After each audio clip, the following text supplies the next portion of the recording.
All the engine code, baby. What's up, everybody? Today we're going to be going over the Whistlin diesel rebuild and giving you guys an update.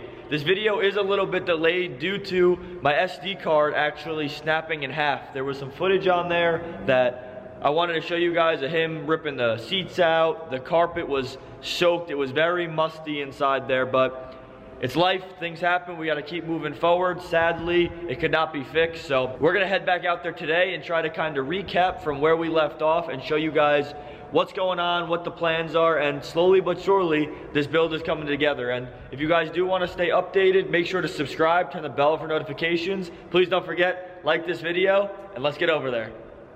So we're over here at Retro Customs. Kevin's gonna be giving you guys an update on what exactly has been going on with the rebuild. Obviously things have taken time, but parts are coming in. Some things have changed, as you've seen from last time, but Kevin's gonna overall be giving you guys an update on what exactly is the plan, what we're waiting on, and what's to come. What's up, guys? So yeah, a little bit has changed. Starting with the front end, we just took up the destroyed fenders, put freshly new painted ones on here, got all those bolted up and aligned. The whole front end, as far as the grill, the headlights, and everything was destroyed, so we decided we're going to do a 2020 swap, update the core support, header panel, waiting on the 2020 headlights to come in so we can do those color matched, bumper on, everything like that. So we ended up selling the tires, the Fury 40 tires, 40-inch tires, and the 28 American Forces we were going to keep. We're going to get those over to Blast Coatings to do some two-toning on those, eventually put boggers on it. So it's going to be having boggers on it once it's said and done. Yeah, we're going to put boggers on it. Hopefully they may make bigger ones by the time Daytona comes around. You're going to, what, the 44s are the biggest they make? For a 28 right now, yes. So then coming on to the inside, as you know, mentioned earlier, we lost some footage with the SD card getting damaged. But we gutted out the whole inside. Carpet was saturated in water, stunk tremendously. We are currently waiting on from Ford the carpet that's on back order. Once that arrives, we'll be able to re-diamond stitch the whole entire thing and get the whole interior back together in one piece. Yeah, I'm wishing all you guys could have seen the carpet, how wet it was in here, all the dirt that was coming out everywhere. Very musty in here, especially when they were breaking into the whole interior. The sunroof drains were completely clogged. We had to get new sunroof drains because they were just stuffed with clay, which was most of the reason why the interior was leaking, besides the fact that the windshield was cracked, which is now fixed. But yeah, doors, all the door panels off. We're going to put a hose right through it and get all this dirt off. There's about 2 to 3 inches of dirt in the door panel, just from it building up, and these drains are all clogged down the bottom. So we'll get all that dirt out of there, blow it all clean, get the door panels back on, get all the audio and everything sound the way it used to sound. Yeah, when I was here last time, the detailing guy was here, cleaned it in and out, and I feel like no matter how much time you put into this thing, it's always going to have some type of dirt or something up in somewhere. It's going to take multiple attempts to really get rid of all the dirt. It's just coming out of every hole and orifice possible. And I know people were asking about the engine codes, what engine codes were up and things like that, so hopefully before we end out the video we could kind of show, you know, what pops up when you actually go to start this thing.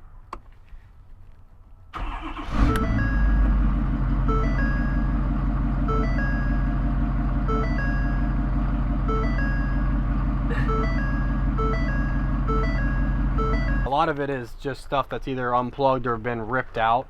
It's pretty much basic stuff. ABS sensors, some door sensors are busted, so it's saying door's ajar, but we'll get all that taken care of where there's no codes left on it after it's complete. So we're going to do an aluminum flatbed to kind of keep it the same style of how it was after it was destroyed, but obviously in a new version. We got a brand new frame right over here. Let's check that out actually. We're not too sure about the frame yet that's underneath the truck. We don't think it's bent. We just don't want to reuse it because Cody welded a bunch of stuff to it when the AnyLevel arms broke, and we don't want to spend the time of trying to grind off all those welds when we have a brand new frame right here. that we're gonna mock the new lift on and fully powder coat everything before we swap the cab. Yeah, this is beautiful. Over to it. I think it's definitely nice to start on a whole new platform from everything that frame has been through. Yep, so we have the lift on order. We should see it mid-January, and then we'll mock it all up on this frame. After we mock it all up, we'll break it all back down, powder coat everything. By that point, the cab will be fully put back together as far as the interior goes. We'll have that, get it over to our dent guy, have all the dents removed, and then get it over to the painters. Have the whole truck wet sanded and buffed, fix any scratches or any deep scratches that need to be done. Get the doors aligned, get them to stop squeaking, and once we get that back, we should have this full frame powder coated, new lift assembled, and then we can transfer the motor and the cab back onto the new frame. For sure, this is gonna be sweet, and I know a lot of people are waiting to see a lot of stuff, but everyone's got to realize and be patient at the same time. Yeah, parts take time, things take time. You can't just end up doing this overnight. I know we put an update video out here and there, but this is as parts are coming in. And yeah, it's a slow process, but we're doing what we can as parts arrive. We're putting them on, and we're gonna have it done for Daytona Truck Meet, so you won't have to worry about that. It's gonna be a crazy reveal when that time comes. So overall, it's gonna have a 18-inch lift. We're not gonna mention the lift company quite yet until it's in the process of actually being installed. But yeah, it's gonna be badass for sure. It's definitely sweet to bring you guys along the way of everything that's going on over here. What's up, puppy? So within the next month, you should see a lot of change. Like I said, we're just waiting on parts to arrive. Things are a little bit slow right now with everything going on. Wheels are dropped off at powder coat. Lift we should be receiving about mid-January. So like I said, we don't work on this thing every day. We do run a business, and like I said, as parts come in, we do what we can to knock it out and get it done. But within the next month, you should start seeing a lot of change. We're going to start working on the frame. Cutting things off we need to cut off, start mocking up the lift and everything like that as parts start arriving. So things are going to start definitely getting serious within the next month or so. Yeah, stay tuned, and like I said, we'll post up as much as we can to keep everyone informed. We'll keep giving you guys updates along the build and everything going on, but wanted to show you guys where he's at right now with the build. While we were over here, wanted to show you Kevin's new toy, this 2020 GT500. Crazy, especially in this color. It pops for sure. I think this thing makes close to 800 horsepower, but wanted to show you this, show you a little bit maybe on the inside.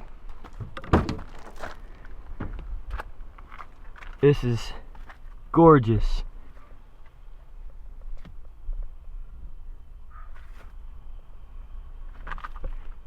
The interior is super nice. I don't know how many of you are car guys, but wanted to show you this, start it up real quick if you guys are interested in it.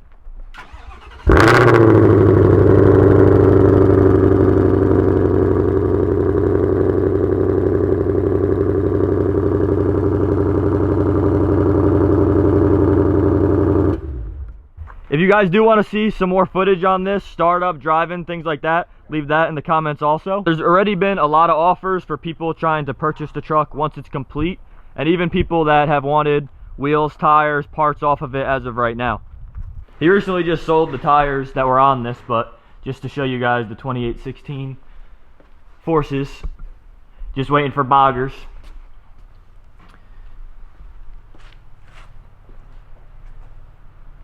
Thank you guys for watching. Hope you enjoyed the video. Just wanted to give you guys an update on the truck. Don't forget, like, subscribe, turn the bell on for notifications. Big things coming, so stay tuned, and I'll catch you guys on the next one. Peace.